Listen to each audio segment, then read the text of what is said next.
Michel Onfray, on est très loin de votre Normandie. Vous avez fait le choix il y a longtemps de ne pas vous installer à Paris. Et je dirais que ça relève presque du choix philosophique dans votre cas. Oui, la question s'est même à peine posée. Enfin, je veux dire qu'à l'époque, mon éditeur m'avait dit qu'il fallait venir à Paris, changer de femme, changer de métier, changer de ville, pour faire carrière. Je dis, moi, j'ai pas envie de faire carrière, j'ai envie de faire des livres. On m'a dit, vous ne ferez pas carrière. Je dis, mais c'est pas grave. Et on m'avait dit, ma vie, alors. Oui, on m'avait dit, on vous y présentera les gens utiles et nécessaires, les journalistes. J'avais pas du tout envie de ça. Et de fait, je peux pas dire que j'ai fait le choix de rester en province, parce que finalement, ça me paraissait une évidence. J'y suis né, j'y vis, ça fait 10 siècles que la famille Onfray s'y trouve. Et ma vie était là-bas, quoi. Alors j'y viens ici à Paris pour des raisons de travail, parce que tout s'y passe. Il faut prendre, quand on doit prendre l'avion, le TGV, il faut passer par Paris. Quand il y a une télé, une radio, il faut passer par Paris. L'éditeur, c'est Paris. Donc j'y viens, mais sans grande conviction. Mais nous avions cette discussion alors qu'on marchait tout à l'heure. Paris aussi, c'est à bien des égards un environnement qui peut être pathogène. Ah oui, je le pense. Je le pense vraiment. C'est-à-dire que l'édition française, c'est quoi? C'est une cinquantaine de personnes. Enfin, vous avez des journalistes, les éditeurs. Qui tous vivent à 200 mètres d'ici. Dans ce quartier, là, entre Flore et de Magot, en fait. Et j'ai pas du tout envie de voir ces gens-là et de les côtoyer. J'ai plutôt envie de connaître bien mieux mon charcutier, mon poissonnier, mon boulanger, des copains ou des amis de l'endroit où je vis et où je travaille. J'ai pas envie de parler philo, j'ai pas envie de... La vie est ailleurs que dans la discussion technique sur les textes philosophiques. Donc les gens qui m'intéressent ne sont pas à Paris.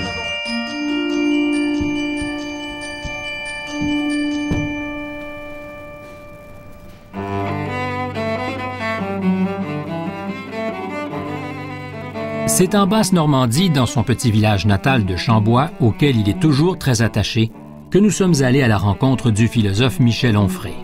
Impossible de passer à côté de la biographie de l'homme si on veut en comprendre la philosophie.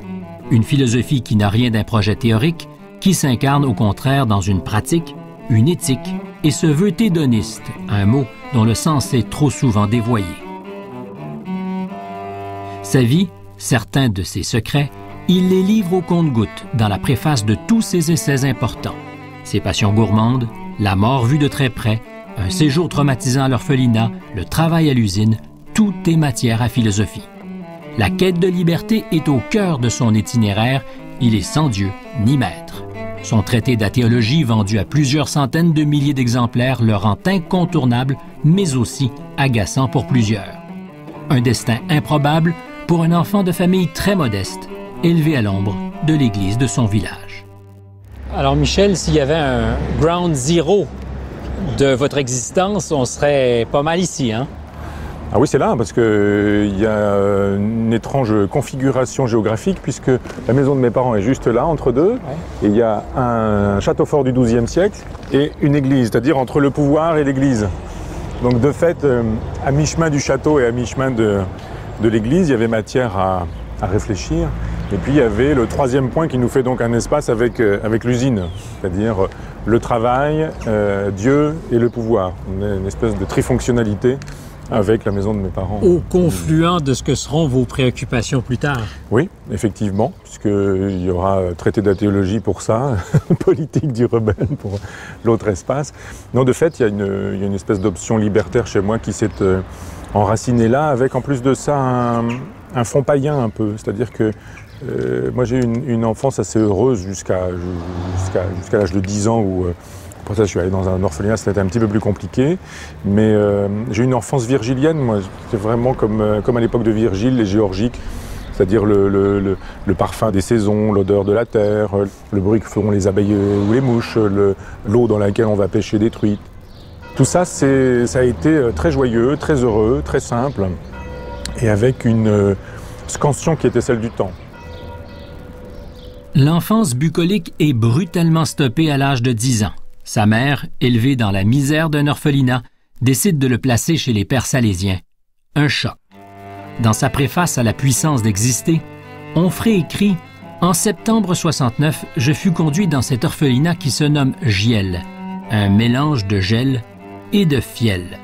Certes, on y accueillait des enfants ayant encore leurs parents, mais l'endroit fut conçu au 19e siècle comme un lieu pour les seuls orphelins. Giel fut pour ma mère l'occasion de troquer sa position d'abandonnée pour celle d'abandonneuse. L'orphelinat, c'est aussi la peur, la découverte de la cruauté qu'il décrit dans La puissance d'exister. Non, j'ai pas été abusé sexuellement et c'est tant mieux, mais ceci dit, je me suis trouvé dans la peau de quelqu'un qui craignait de l'être. Pendant 4 ans, on craint d'être abusé sexuellement. Fort heureusement, je ne l'ai pas été. Donc, toutes ces choses-là ont existé.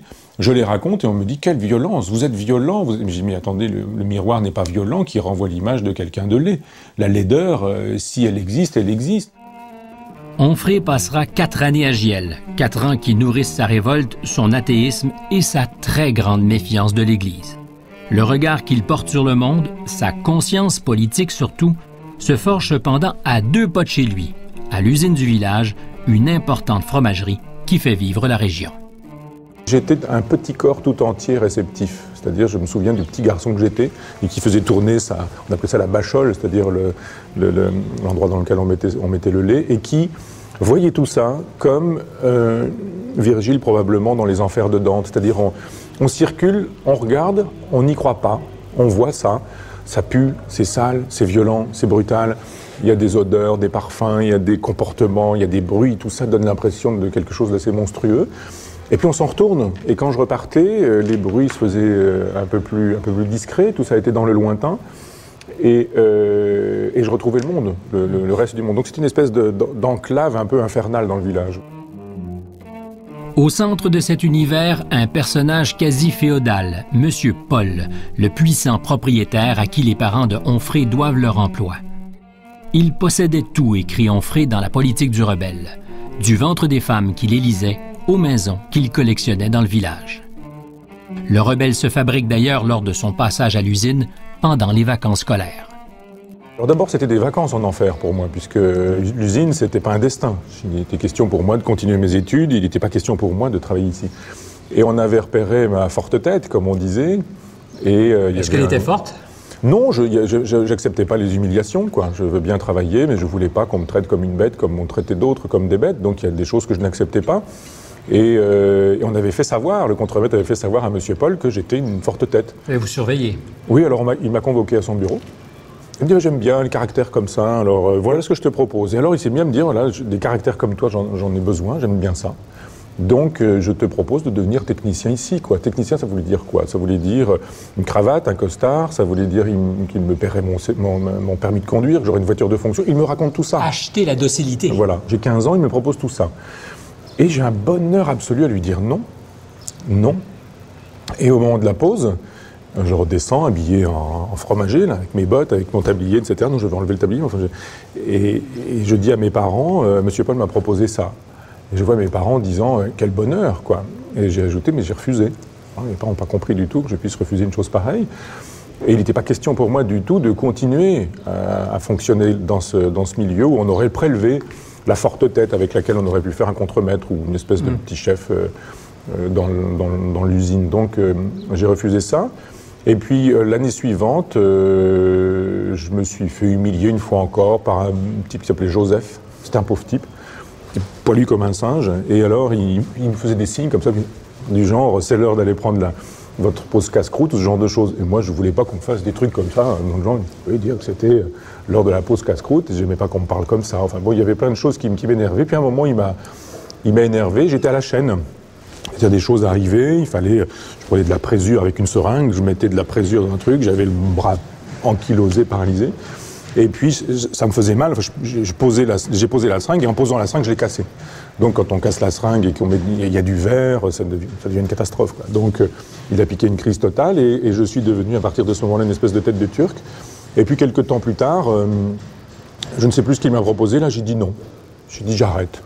Et alors, évidemment, les choses arrivent derrière comme ça, puis comme j'arrête, je fais plus rien ne part, et l'usine s'arrête. Et je me souviens du bruit des moteurs, de tout qui était comme ça, et j'ai piqué une crise. J'ai enlevé le truc, j'ai enlevé et puis, je ne sais plus ce que je lui ai dit, mais enfin, des choses probablement pas très agréables, pas insultantes, mais je lui ai dit que je ne serais pas esclave ou quelque chose. Et je me souviens du regard des gens qui étaient là et qui, eux, n'étaient pas pour passer des vacances en enfer, mais qui étaient là pour l'enfer au quotidien, puisque c'était leur métier, alors que moi, c'était pas mon métier, c'était du travail saisonnier. Et j'ai vu dans leur regard quelque chose du genre, lui, il peut faire ça. Ça fait des années qu'on a envie de le faire, ça fait des années qu'on ne peut pas le faire, et lui le fait. Et j'avais l'impression de le faire un peu pour eux, en disant, écoutez, si je peux être un peu votre dignité ou la manifestation de votre dignité, ça me fait plaisir. Et je suis parti, j'ai quitté cette usine. Et là, je me suis fait la promesse, je m'en suis fait beaucoup de promesses. Je n'ai pas fait beaucoup de promesses, mais je m'en suis fait à moi beaucoup. Et cette promesse, je me l'étais faite en me disant, je n'oublierai jamais ces gens-là, ce monde-là, etc. C'est une friche industrielle, on le voit, il y a pas mal de gens qui sont morts, Monsieur Paul n'est plus de ce monde, etc., etc. Mais je n'ai pas oublié ceux qui continuent et qui sont là toujours. Donc de fait, mon option libertaire, mon ancrage politique à gauche, dans une vraie gauche radicale, c'est ici que ça se joue. C'est l'humus dans lequel pousse votre sentiment de gauche. Oui, absolument. Oui, parce que être de gauche, ça ne procède pas de la raison et du raisonnable. Être de droite non plus, je pense que... On procède d'une expérience. Oui, c'est comme croire en Dieu, ne pas y croire. On sait bien que les argumentations ne persuadent personne. Avec une argumentation, quelqu'un de droite ne va pas devenir quelqu'un de gauche. Avec une argumentation, quelqu'un qui croit en Dieu ne va pas devenir athée. Je suis en train de lutter contre mon propre camp, là, en disant pourquoi écrire des livres? Pourquoi tout de même? Alors, pour essayer. Il y a des gens qui me disent de temps en temps, ça a été important, j'ai mis des mots sur, etc. Mais c'est une espèce de viscéralité qui fait qu'on est de gauche parce qu'on est du côté des petits, des sans-grades, des miséreux, des oubliés, des négligés, des gens qui n'ont jamais la parole. C'est ça pour moi être de gauche. C'est très probablement en pensant aux gens qu'il croise dans son village et lors de ses vacances en enfer à l'usine que le projet philosophique de Michel Onfray se dessine tranquillement au cours des années suivantes. Le jeune homme devient professeur au lycée et surtout amorce un long et riche parcours d'écriture en envoyant par la poste, comme une bouteille à la mer, un premier manuscrit qui annonce le programme « Le ventre des philosophes ». Le ventre des philosophes, quand je l'ai envoyé à mon éditeur, qui est Jean-Paul Enthoven, et qui ne me connaissait pas, et il m'a fait venir à Paris. J'ai donc pris mon petit plan de Paris pour savoir où c'était, Grasset, la rue des Saints-Pères. Je suis arrivé là, il a commencé à me poser des questions, Jean-Paul Enthoven, parce qu'il doutait que je sois l'auteur de ce texte-là. Il pensait que j'étais une espèce de pseudonyme qui cachait quelqu'un d'autre.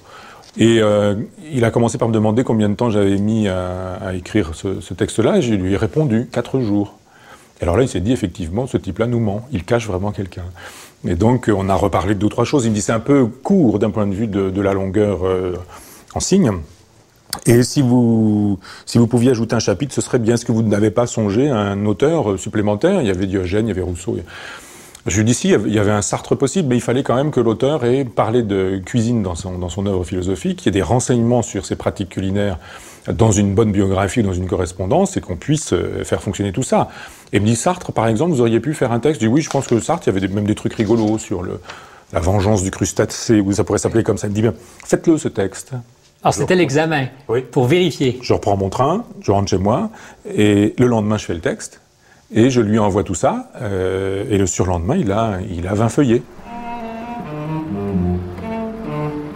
Et bien souvent, un éditeur est appelé à couper des phrases trop longues, améliorer des paragraphes, réécrire un peu le manuscrit qu'on lui soumet.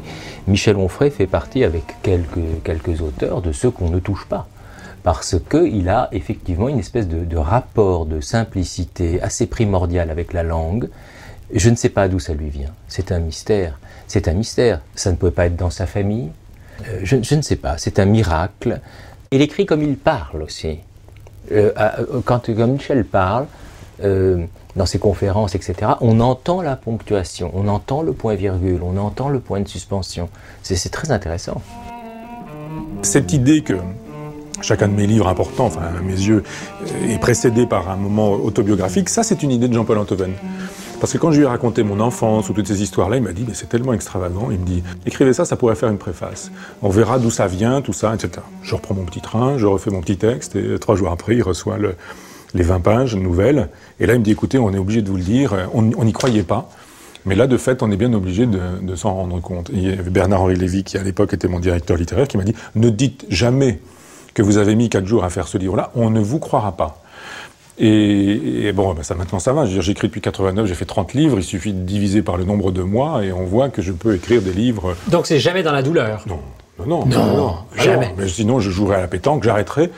d'écrire, je jouerai à la pétanque, je serai pêcheur, pas pour penser par parole et par action, mais avec une canne à pêche, juste avec la rivière.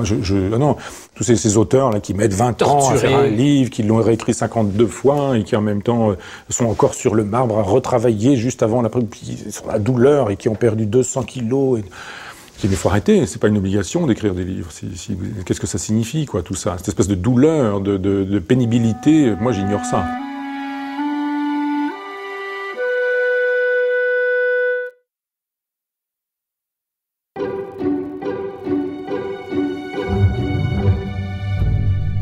Il y a une philosophie qui, moi, m'intéresse et qui est la philosophie existentielle. Donc, à quoi ça sert, cette philosophie existentielle? Elle sert à dire à chacun, votre vie n'est que ce que vous en ferez, et vous pouvez en faire ceci ou cela. Nous allons cartographier ensemble les possibilités. On fait une carte en disant, voilà, ici vous avez des montagnes, là vous avez un cours d'eau, ici vous avez un ravin, là vous avez un pont, ici vous avez des marécages. Là, ça donne l'impression qu'on peut passer, mais c'est pas possible, parce qu'il y a des sables mouvants. Et puis voilà une boussole. Maintenant, faites votre trajet, faites votre route. Lisez Montaigne, regardez comment on peut vivre en épicurien en plein XVIe siècle. Regardez Diogène de Sinope, regardez ce que c'est qu'un cynique à cette époque-là, et voyez comment ça peut marcher.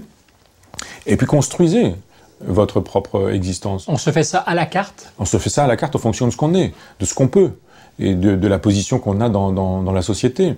Alors maintenant, effectivement, si vous dites « je suis épicurien », je suis cynique, je suis cyrénaïque, je suis hédoniste, qui sont des mots qui correspondent à des écoles philosophiques. Vous prenez le dictionnaire, épicurien vous dit, sens 1, disciple d'Épicure. Sens 2, personnage qui aime bien manger, boire, fumer, lutiner les femmes, etc. Et vous dites, mais quel rapport entre l'un et l'autre? D'autant que l'un, c'est le contraire de l'autre.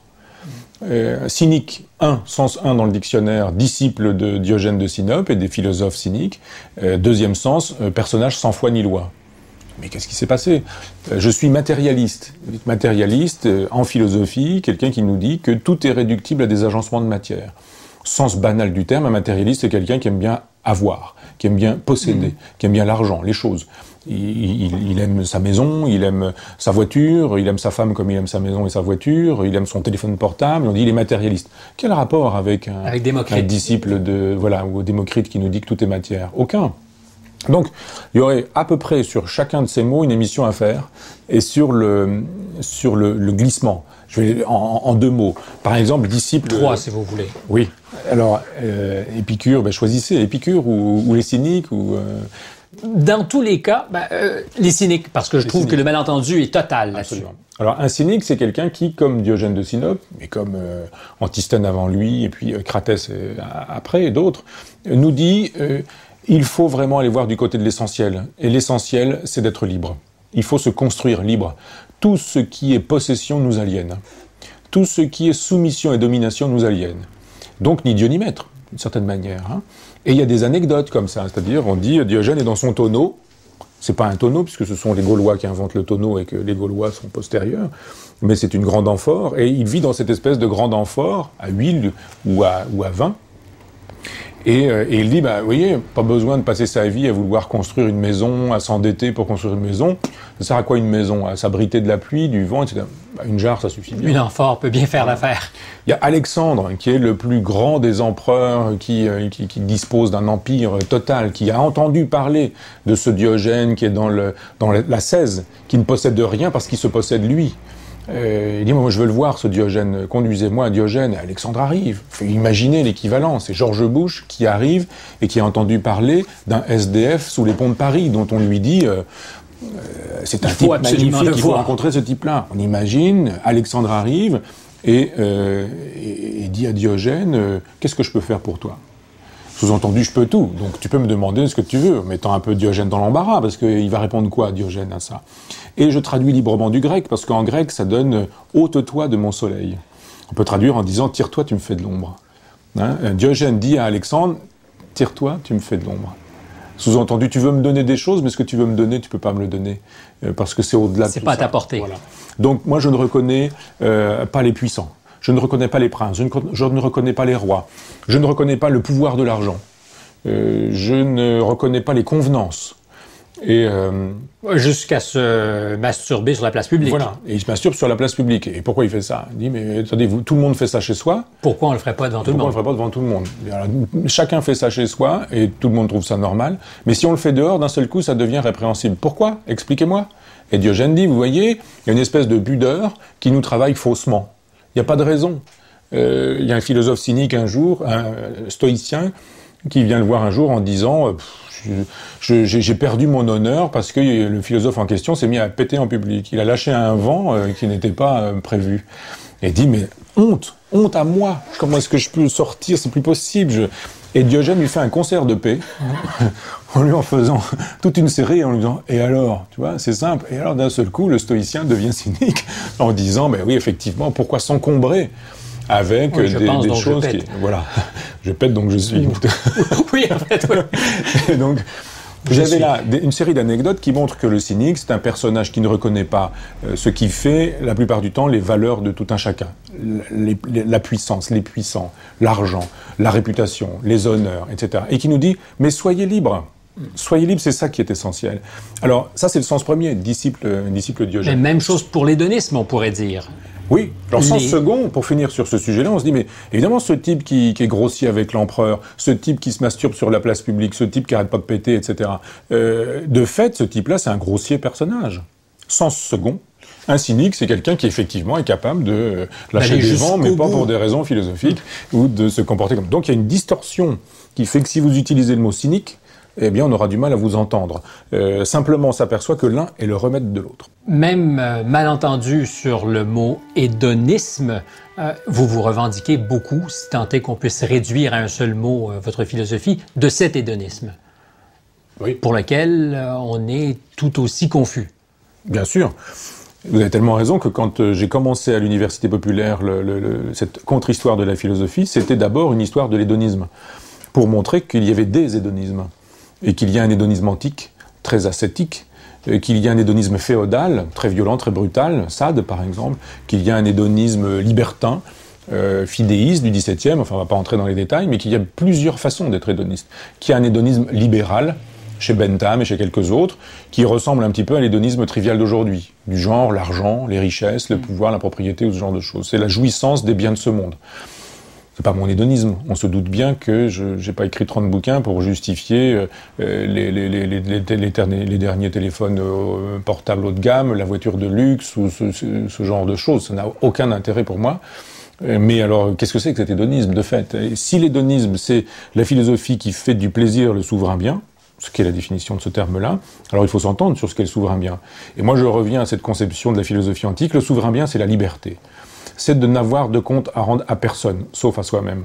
C'est d'être un homme libre, qu'on n'achète pas, et qui peut très bien vivre avec de l'argent s'il en a, puis qui vit tout aussi bien sans argent s'il n'en a pas, parce que l'argent est accessoire. Et qui considère que les honneurs, c'est pas essentiel. Ça sert à rien de courir après les honneurs, ça sert à rien de courir après les richesses, ça sert à rien de courir après les distinctions, les prix littéraires, etc. Vous dites, les petits plaisirs sont des occasions de pratiquer l'anti-destin, dans une perspective hédoniste.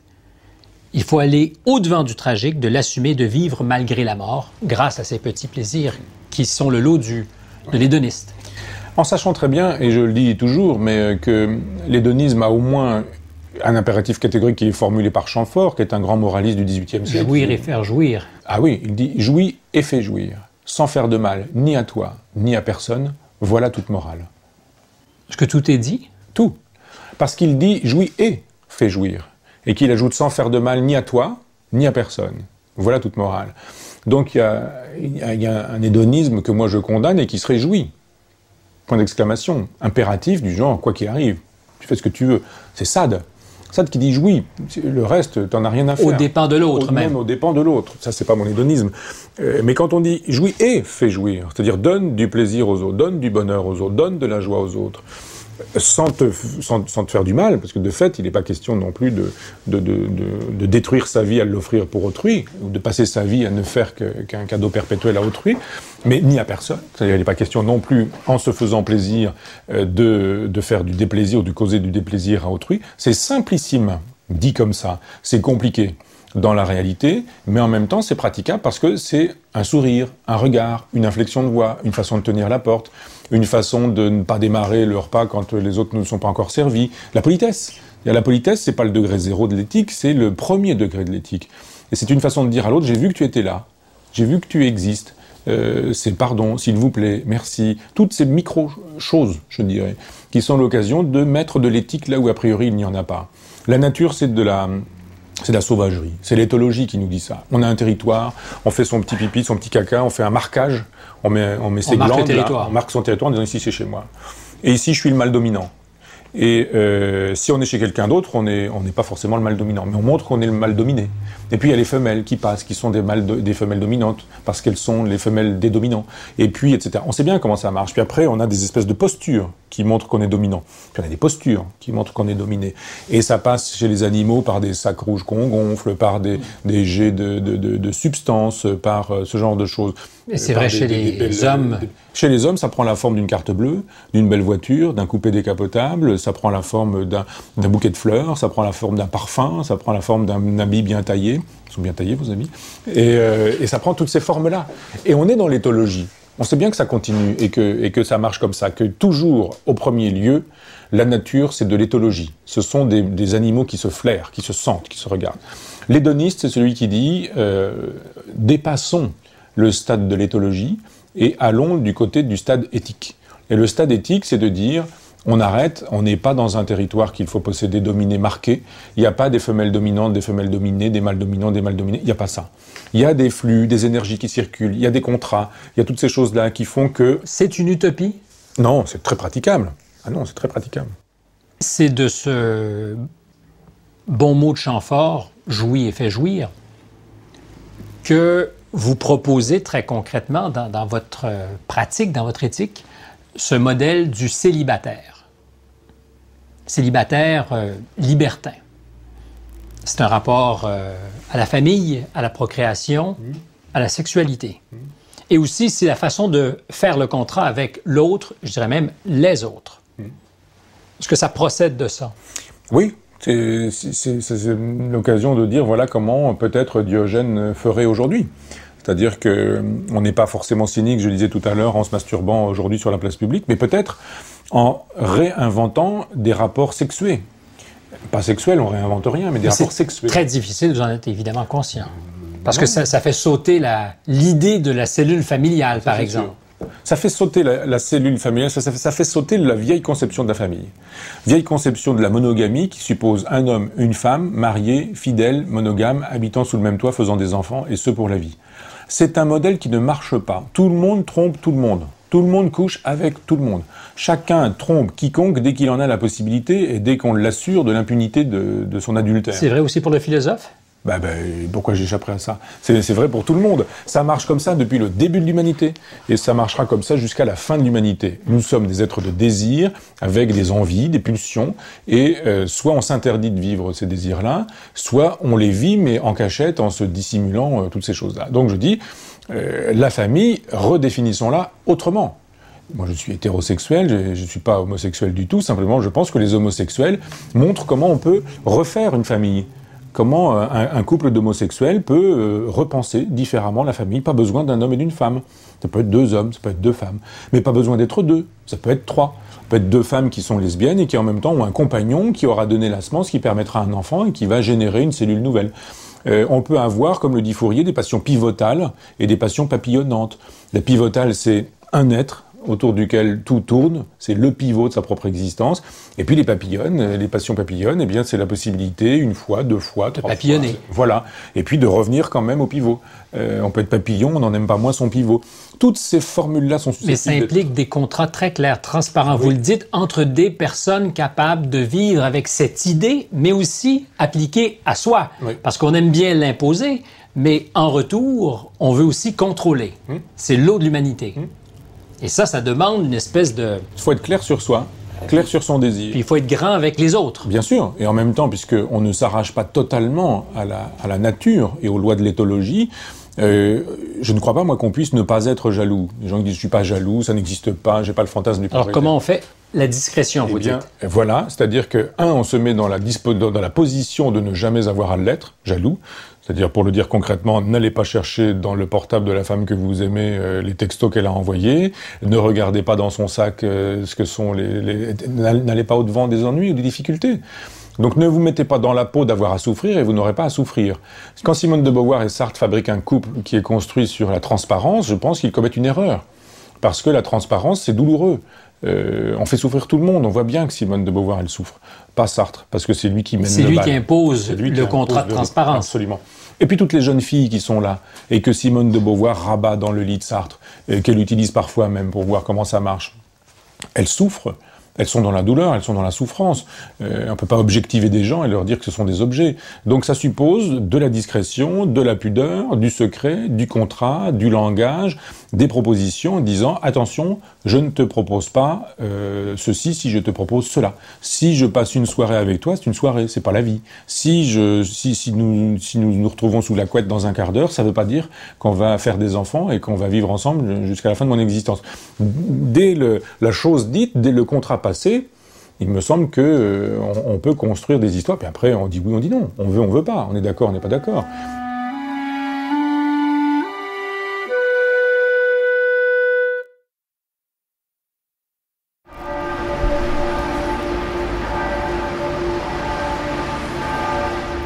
Michel Onfray, on le comprend vite en l'écoutant, est un extraordinaire pédagogue qui fait de la philosophie un outil pour mieux construire sa vie. Un chantier dont l'architecture se dessine dans les nombreux livres, mais aussi avec son projet d'université populaire. Après 20 ans d'enseignement dans un lycée technique, le philosophe quitte l'Éducation nationale en 2002 pour se consacrer à un projet pédagogique ouvert et démocratique. À l'abri de la forteresse de Caen, chef-lieu de la Basse-Normandie, Onfray plante une graine, offre une autre façon de voir l'enseignement, élève, pourrait-on dire, ses auditeurs. Alors, pour qu'on se comprenne bien, le concept d'université populaire par rapport à l'université traditionnelle, on comprend d'abord qu'on n'a pas besoin de faire d'examen pour entrer, qu'on n'a pas de notes, mais ça s'appelle toujours l'université quand même. Mais populaire. Mais populaire. Ça change tout. Parce que ça paraît un oxymore, comme on dit en littérature, c'est-à-dire une contradiction, université populaire. Parce que l'université, elle est plutôt élitiste. Déjà, il faut avoir un examen, le baccalauréat, tout le monde l'a pas, même si c'est facile de l'avoir. Ensuite, il faut payer un droit d'inscription. Ensuite, il faut être plutôt jeune, c'est-à-dire on a son bac et 3 mois plus tard, on s'inscrit. C'est difficile quand on a 50 ans, 60 ans de rentrer à l'université. Donc, il n'y a pas de contrôle de connaissances qui pourrait vous faire craindre d'aller au cours parce que vous pourriez être ridicule en rendant une mauvaise copie. On ne distribue pas de diplôme. Enfin, donc, c'est totalement libre.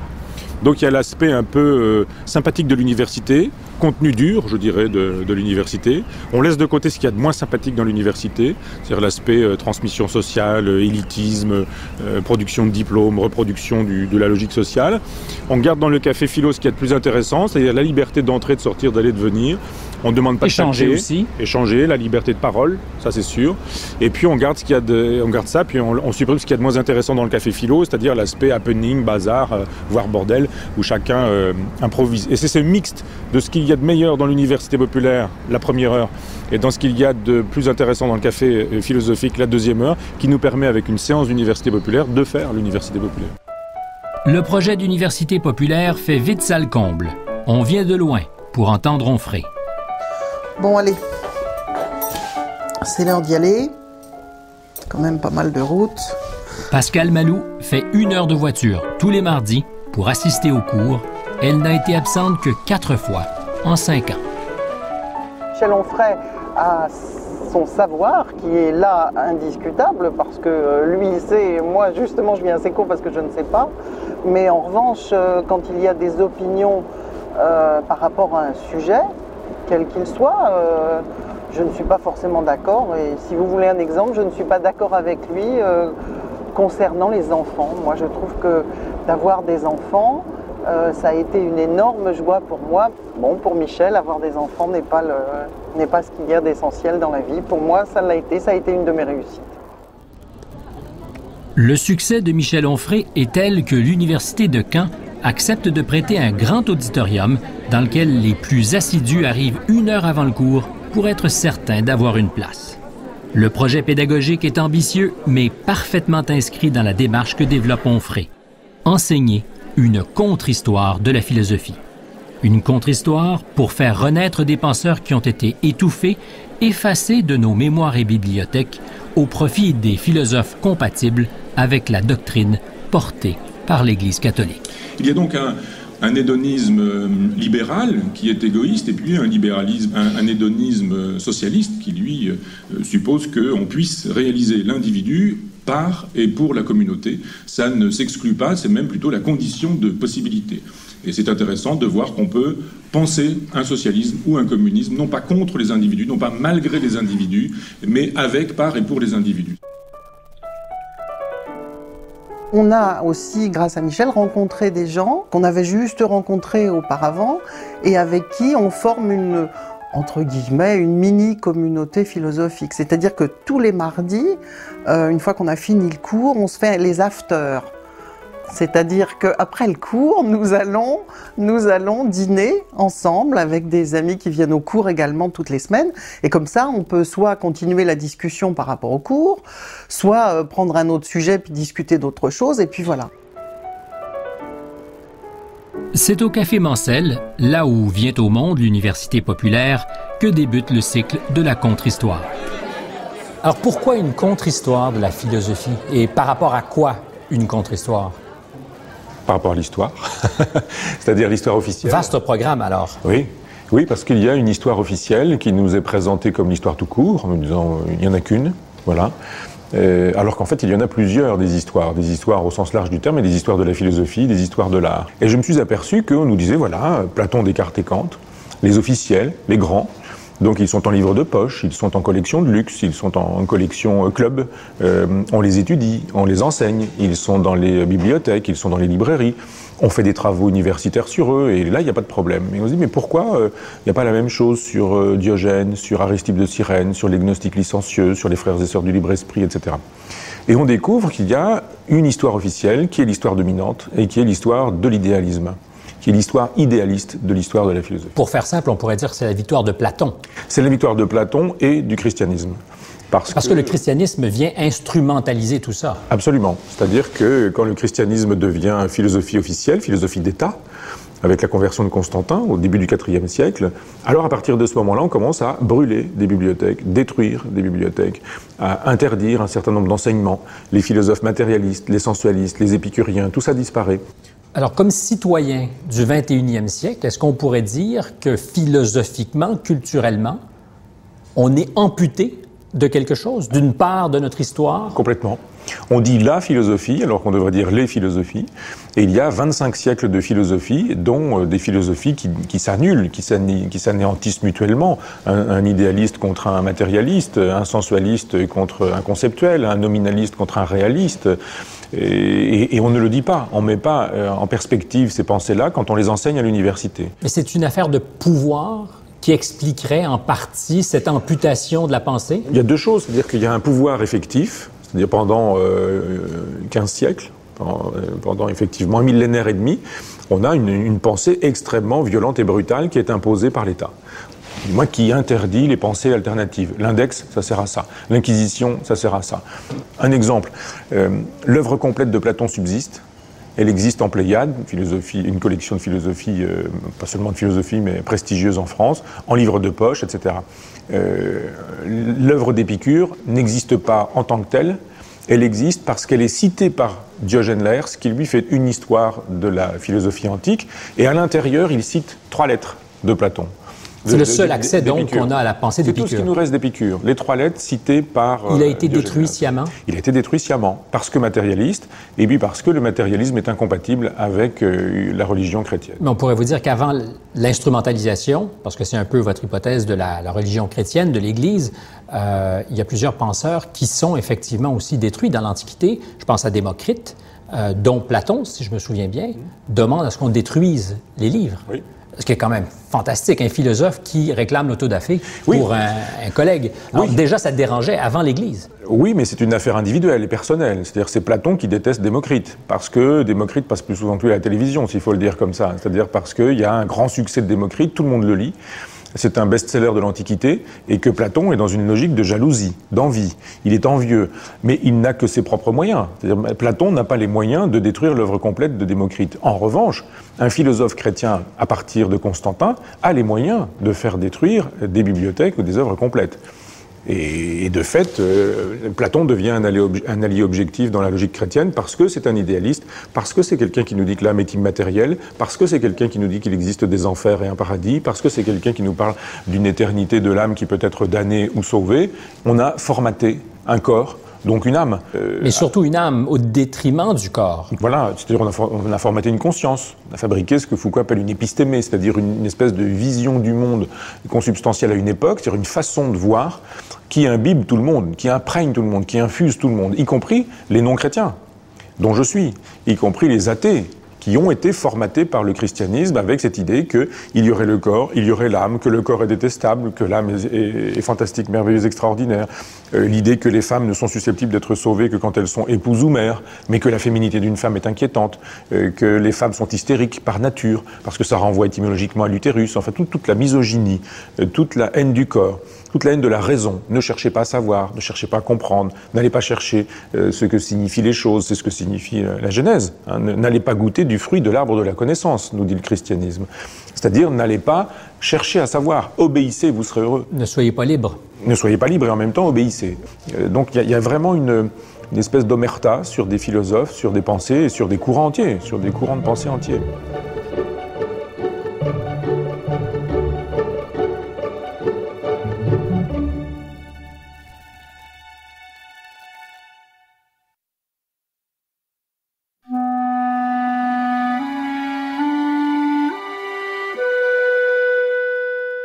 Quand on s'est vu la dernière fois, c'était le 100e cours à l'Université libre et il a très, très bien commencé avec les applaudissements des élèves. Ça s'est moins bien terminé.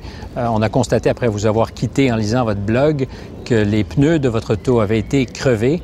Et c'est pas la première fois qu'on s'en prend à vous de cette façon, qu'il y a de l'intimidation et même des menaces. Oui, il y a eu des menaces de mort par Internet, il y a eu des coups de fil anonymes, j'en ai encore reçu un hier soir, dans la nuit, il y a des menaces tous azimuts qui circulent sur Internet, il y a ces pneus crevés, ça fait partie du jeu, ça me paraît... Du jeu. Ah oui, c'est-à-dire quand on est un philosophe critique, ce qui pour moi est un pléonasme, mais quand on dit des choses qui sont sévères et parfois difficiles à entendre, sur le terrain politique, sur le terrain religieux ou sur le terrain du monde comme il va, de fait, on a des gens qui n'ont pas forcément envie de penser, de réfléchir et qui préfèrent la violence, l'intimidation, les menaces. Quand on dit que toutes les religions sont une pathologie mentale, c'est ce que vous avez dit, hein? Ça vous fait rire. Oui. Ce sont donc vos mots. Oui. Il ne peut quand même qu'avoir un petit brin de provocation. Là. Qu'est-ce qu'il y avait comme phrase avant et après? Parce que de fait, oui, je le dis, mais j'explique...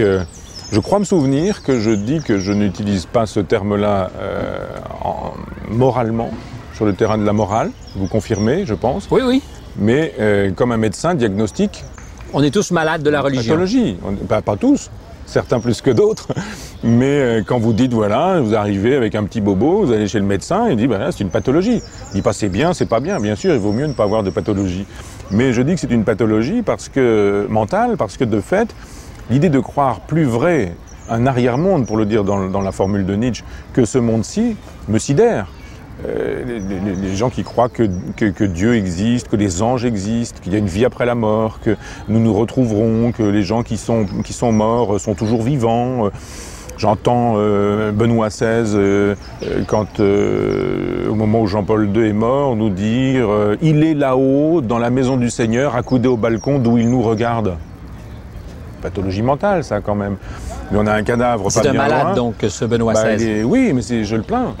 Moi, quand il y a un malade, je ne lui tape pas dessus, je l'envoie chez le médecin, ou je lui propose une médication, une pharmacopée. Un type qui est mort, là, dans les 24 heures, et on dit, il est là-haut, dans la maison du Seigneur, accoudé au balcon, d'où il nous regarde. Faut être sérieux, quand même.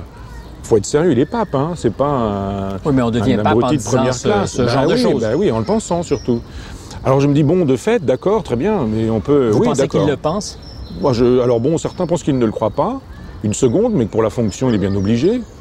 comme un président de la République de gauche parle un peu à gauche pour laisser croire qu'il est de gauche, quoi, ou, voilà, pour séduire les électeurs. Mais il y a des gens qui pensent qu'il y a des soucoupes volantes, qu'il y a des martiens, et je pense de fait que ça relève de la pathologie mentale. Alors je le dis vraiment en invitant à une réflexion, en disant est-ce qu'on ne pourrait pas, cher Benoît XVI, pourrions-nous parler tous les deux? Ça me semble improbable. Oui, je crois. Mais je suis lecteur de Benoît XVI, qui par ailleurs dit des choses extrêmement intelligentes quand il est philosophe et qu'il ne joue pas le pape, et qu'il a des dialogues avec Habermas, et qu'il réfléchit sur le statut de la raison, et qu'il pense que la raison et la foi ne sont pas opposées. Alors là, je dis d'accord, banco, allons-y, vive Benoît XVI. Quand Benoît XVI dit ça... La raison et la foi sont réconciliables? Moi, je ne crois pas. Mais quand quelqu'un qui croit en Dieu nous dit « je ne récuse pas la raison, je pense même qu'avec la raison nous pourrons nous entendre », je dis alors c'est quand même beaucoup. C'est quand même beaucoup. Et gloire au pape qui nous dit que la raison n'est pas un instrument satanique, n'est pas un instrument de malheur, qu'avec la raison, on peut parvenir aux conclusions de la foi. Je ne crois pas qu'il ait raison, mais je pense que déjà s'entendre sur la possibilité d'un usage rationnel pour parvenir à échanger, même pas à changer la position de l'autre, mais à échanger, ça m'intéresse. Moi, je trouve ça extrêmement intéressant. Vous avez vos pathologies mentales ou vous Probablement. Probablement. Bah oui, c'est à vous de me les donner. Ou c'est à vous de m'aider à les trouver? Non, chacun son boulot. Moi, je suis le malade. À vous de faire le diagnostic. Mais le travail du philosophe doit certainement, et le projet philosophe incarné dans la biographie, doit vous avoir donné des intuitions de ce que sont ces pathologies. Oui, je les connais, enfin j'en connais quelques-unes, ça me paraît évident. Je suis un homme de gauche, par exemple. Une pathologie, ça. C'est une pathologie. Si vraiment on est un peu conscient de ce que sont les hommes, il faudrait être un peu tragique, un peu pessimiste, mais sûrement pas de gauche, en disant ça ne changera pas, l'humanité ne changera pas.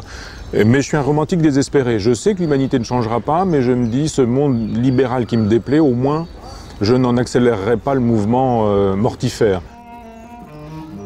Si le cœur de Michel Onfray bat pour la gauche, on pourrait, en enfilant les lunettes du bon docteur Freud, ajouter que cette pathologie consentie n'a rien de virtuel.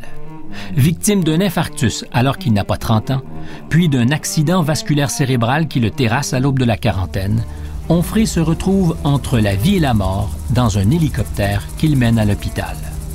Une occasion de tester son engagement philosophique. Vous aviez parlé beaucoup de la mort avant d'être dans cet hélicoptère qui vous amène peut-être à l'hôpital pour y constater que vous êtes mort. Vous vous dites « sois à la hauteur ». Puisque j'en ai tellement parlé, « sois à la hauteur ». Qu'est-ce que ça veut dire concrètement? Ça veut dire qu'il n'est pas question, quand on a aspiré pour soi-même à une fin digne, se disant j'espère, que je ne serai pas paniqué, effrayé, sanglotant, disant je ne veux pas mourir, on espère ça. C'est la construction de soi à laquelle j'aspire.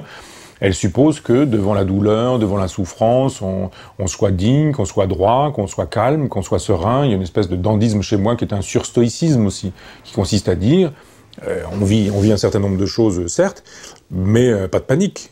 Pas de panique, parce que de toute façon, ça ne changera rien. Il y a ce sur quoi on a du pouvoir et ce sur quoi on n'a pas de pouvoir.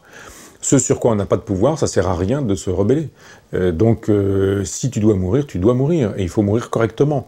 Donc, avoir l'élégance de mourir sans gêne, sans pleurer, etc. Et je ne sais pas si je mourrais proprement à mes yeux, c'est-à-dire correctement, dignement, disons-le comme ça. Ça participe de cet objet à façonner qu'est une vie, oui. Bien mourir? Oui, bien sûr. Bien sûr. Maintenant, on peut mourir paniqué, effrayé, en disant j'ai fait un succès de librairie qui s'appelait le traité de théologie, mais je voudrais bien un prêtre à mon chevet. Et puis finalement, je crois que Dieu existe. On peut aussi, tout ça peut arriver. Tout est possible. Il y a les soins palliatifs qui sont là pour vous vendre du Seigneur, du christianisme, du Dieu, là où vous êtes le plus. Alors vous étiez vigilant à vous-même dans ces circonstances? Plus que jamais. On se dit bon, c'est un moment important de ma vie, la mort. Donc, tâchons de vivre ça bien, vivons ça en philosophe, quoi. Tâchons d'avoir une mort philosophique.